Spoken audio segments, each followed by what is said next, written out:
I'm nervous and I'm still learning English, so it will not be perfect. But I want to tell something about my history, how came I here. In 2015, my parents decided I would immigrate to this country with my brother. The journey to be here took a month. It was very difficult. My brother and I left El Salvador and spent one day in a car to a river in Guatemala. In Guatemala, we boarded a bus to Mexico. The journey took 3 days without stopping until we arrived in Mexico. Mexico was the most difficult place because our group stayed in a basement with only water and tortillas to eat. We spent 4 days in this basement before it was time to cross the river that was being bordered between Mexico and the United States. In the middle of the night, our group left and walked to the river at the spot we called cross. We boarded a small inflatable boat and began to row to the other side. After some time, the boat got punctured and began to sink. We could not return back to shore, so the leader of the journey said we had no other option but to cross it ourselves. The river was shallow in the beginning, and my brother, the other man, and I began walking across. I remember I was crying and falling with fear because I can't swim, and the river was getting deeper and deeper. One of the men took me and held me like a baby, and the water covered all of me by my mouth. And by the grace of God, we crossed the river. But when we made it to the other side of the river, we heard the shoo, shoo, shoo of the helicopter, and cars driving off the shore was sprayed with the lights. There was a lot of panic, and we started to run away by the confusion. My brother was taken by immigration. Our group continued to run, but I felt sad and wanted to stop because now I was alone with a stranger in a new place. We continued to run for an hour, and it was hard for me to keep out because it was only a girl. But I didn't want to be alone. We also had no eaten and drank anything that day. I remember we came to a forest and then we rested in our wet clothes. The car came and picked us to continue our journey. We were many had to back into the car each other laps. The car got a left tire and we could see something was wrong with the car. We got out of the car and began to run our thing inside. We ran off the road, jumping a fence and walking a tower falling with trash and prickly bushes. We have to keep walking because we don't want immigration to get out for the whole day.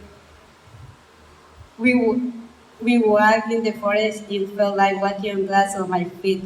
I wanted to stop because I had not taken food, water during the day, and the only thing that kept me going. It was to see my family. At the end of the day, we arrived at trailer with met people who gave us food, water, and new clothes. They called my dad and told them they had met in a tractor trailer at 18-wheeler, how you say in English, and rode with a couple from Mexico to Houston.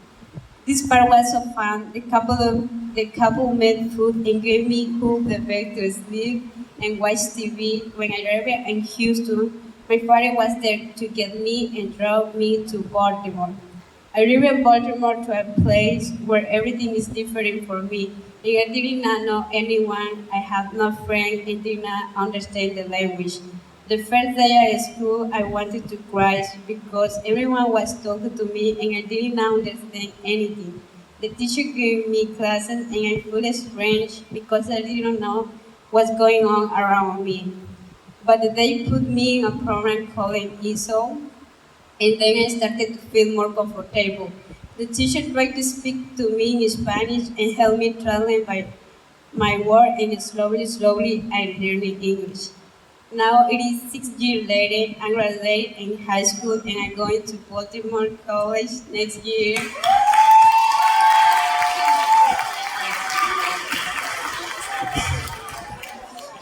I'm speaking today to give a voice to all our ESOL students. It's very hard to come here and change our entire life and learning English.